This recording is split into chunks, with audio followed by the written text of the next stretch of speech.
এই কোটা নামে ধা, কোটা নামে ধা, আপোষ না সংগ্রাম, আপোষ না সংগ্রাম, দালালি না রাজপথ, দালালি না রাজপথ, আবু সাইদ মুক্ত, শেষ হয়নি যুদ্ধ, আবু সাইদ মুক্ত, শেষ হয়নি যুদ্ধ, দিয়েছি তো রক্ত, আরো দেব রক্ত, রক্তের বন্যায় মাদক দিয়ে সুপথ থেকে বিপথে নিতে চায়, তাদের পক্ষে কখনো ছাত্র জনতা দাঁড়াতে পারে না। আমরা আপনাদেরকে স্পষ্ট করে বলে দিতে চাই, আমার যে ভাইদের উপরে, আমার যে বন্ধুর উপরে যারা হামলা করেছে, হোক পুলিশ, হোক ছাত্রলীগ, যুবলীগ কিংবা হাসিনার দোষর, তাদের বিচার দেখানো পর্যন্ত আমাদের শান্তি হবে না। যে চিহ্নিত সন্ত্রাসীরা আমাদের উপরে নির্মমভাবে গুলিয়ে চালিয়েছে, সেই চিহ্নিত সন্ত্রাসীদেরকে অবিলম্বে গ্রেফতার করে তাদের বিচারের আওতায় আনতে হবে। আমরা নারায়ণগঞ্জবাসীকে একটি জিনিস বলে দিতে চাই, যখন কেউ ওই সিলেটের নাম জানতো না কিংবা রংপুর, রাজশাহী, খুলনা এসবের নামও জানতো না, তখন ঐতিহ্যবাহী একটি শহর ছিল এই নারায়ণগঞ্জ, যাকে বলা হতো প্রাচ্যের ডান্ডি।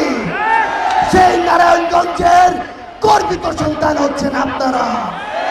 সেই জায়গা থেকে আপনাদের উপরে এই দায়িত্বটুকু বর্তায়, কিভাবে ভালো দিকগুলোতে আপনারা বাংলাদেশের শ্রেষ্ঠ একটি জেলা হয়ে উঠবেন, কিভাবে বাংলাদেশের প্রত্যেকটি জায়গায় আপনাদের প্রতিনিধিত্ব থাকবে। একটি জিনিস মনে রাখবেন, সংসদে ডিসিশন মেকিং এ, পলিসি মেকিং এ আপনাদেরকে আমরা আগামীতে অনেক বেশি দেখতে চাই। কারণ দিন শেষে আপনি কি খাবেন, কি পড়বেন, কিভাবে চলবেন, কিভাবে আইন তৈরি হবে, কিভাবে গার্মেন্টস চলবে, কিভাবে আইন শৃঙ্খলা বাহিনী চলবে, সবকিছু নির্ধারিত হয় ওই সংসদ থেকে। আমি আপনাদেরকে একটি জিনিস বলে দিতে চাই, বাবা মাদেরকে আজকের পর থেকে বলবেন, আমি শুধু ডাক্তার, ইঞ্জিনিয়ার হওয়ার স্বপ্ন আজকে থেকে দেখবো না, আমি একজন সুশিক্ষায় শিক্ষিত, ভালো, দক্ষ, সৎ, ন্যায় বিচারক, রাজনীতিবিদ হয়ে ওঠারও স্বপ্ন দেখতে চাই।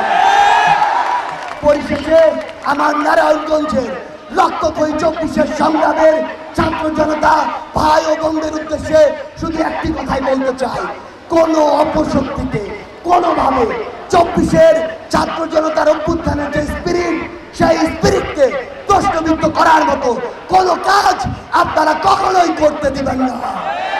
আমি বিশ্বাস করি 24 অভ্যুত্থানের যে স্পিরিট, এই স্পিরিটকে সামনে রেখে নতুন একটি পলিটিক্যাল ডিমান্ড নিয়ে আগামীর বাংলাদেশ যেখানে যাবে, সেই বাংলাদেশের নেতৃত্বের প্রথম সারিতে থাকবে নারায়ণগঞ্জের এই রক্তক্ষয়ী সংগ্রামের ছাত্র।